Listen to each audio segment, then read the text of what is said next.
Hello, I'm Kochanski, Wilderness Living Skills and Survival Instructor. One of a series of articles we have here on 7 of each, 7 books that if you study them as a lot, you would round out your education and background and survival skills. The particular 7 books I have here are the ones that I may keep in a box, and if the house is on fire, I will try to save these 7 books because they probably are the most favorite books that I've ever that I possess. I have a very old one here that's starting to fall apart from misuse. Rather expensive book if you want to try to find it, I think, on the internet. And it's Stefansson's Arctic Manual. Now, I've had this since probably 1962 or 61 that I recall. Probably it's been reprinted and it's probably available. But if you're wanting to get a book that you will have to hang on every word in it with regard to Arctic living, this must be the book. It was commissioned by the United States Army. Stefansson, Wilhelmer Stefansson, who was actually born in Gimli, I think. He eventually became, his parents moved to the States when he was 5 years old. And he's written probably a dozen books at least, of which I have most of them, and even one's autographed by him. But this is I would say that of all the books I possess, it has always been my most favorite one. And if I live long enough, I'd love to write a book. This has very few pictures in it. A book that would picture everything more or less that can be pictured in the book, which would be a book as big as this. But in those days, people were more into expressing themselves by the written word and not producing diagrams as much as they could. They figured they were skillful enough and to be able to describe things so well that you really didn't have to have pictures to illustrate it. Well, outdoors people are very visual. Here's a book that to me is INUA, The Spirit World of the Bering Sea Eskimo.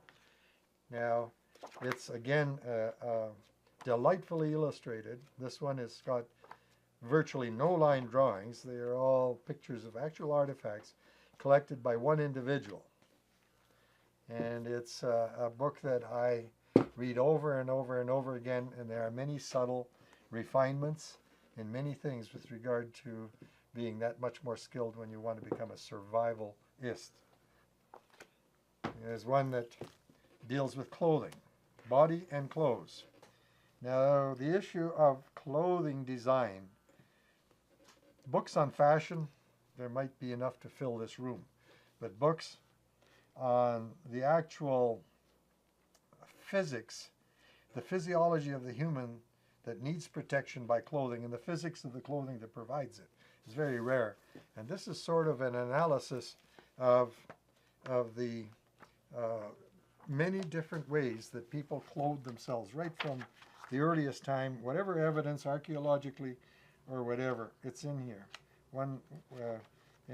I find that if there's probably next to Stefansson's manual, I would love to memorize this manual from cover to cover. There is a book that's come out recently, which it's called The Essentials of Sea Survival. Now, if you can learn about the issues that cause hypothermia in such a brutal environment as being immersed in cold seawater, and the authors here have analyzed the situation so that there is very much valuable information on the physiology of the human that needs protection from the environment, basically in trying to counteract hypothermia.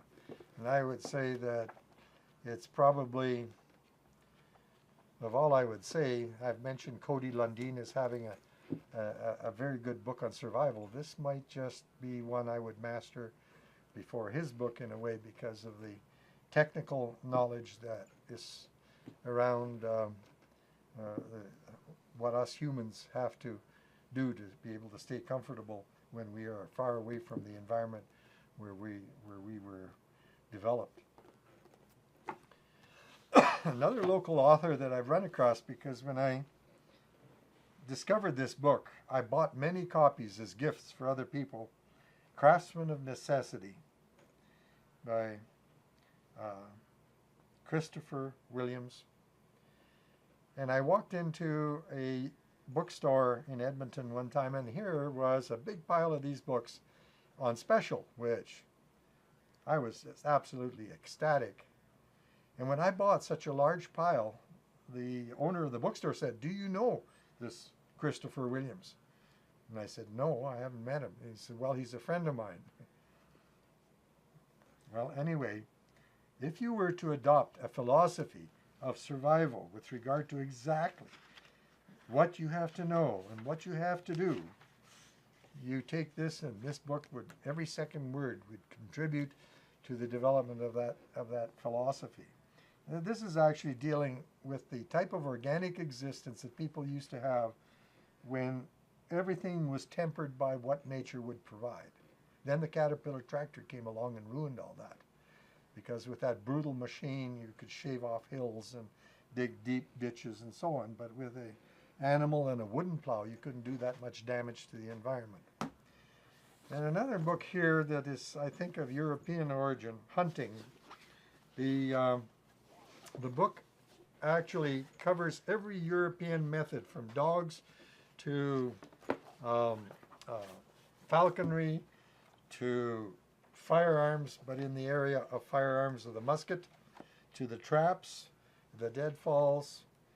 And I would say that I would almost call this, for many people, this is a book that would say everything, almost everything in it would be useful to the survivalist who endeavors to live off the land. The Hunting, it's called.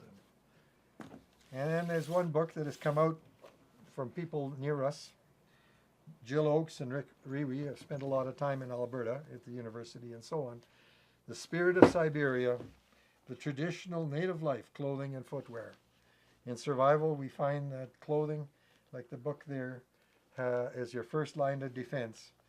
And you do very well to learn about the people who live in a given environment, how they coped, and how they used their natural resources. They didn't have rubber, they didn't have the nylons and everything, and how they managed to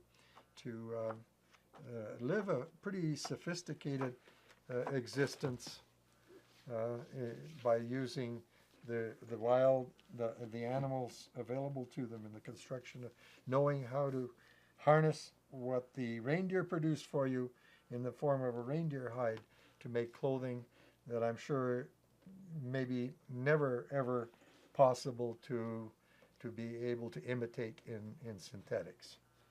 But at any rate, these are, if you were interested in saying, well, what are your favorite books? Well, favorite books of this nature, if you can lay your hands on them, miss a meal. Don't eat for a week, go fasting. So you have the money to be able to afford these, and you won't be sorry.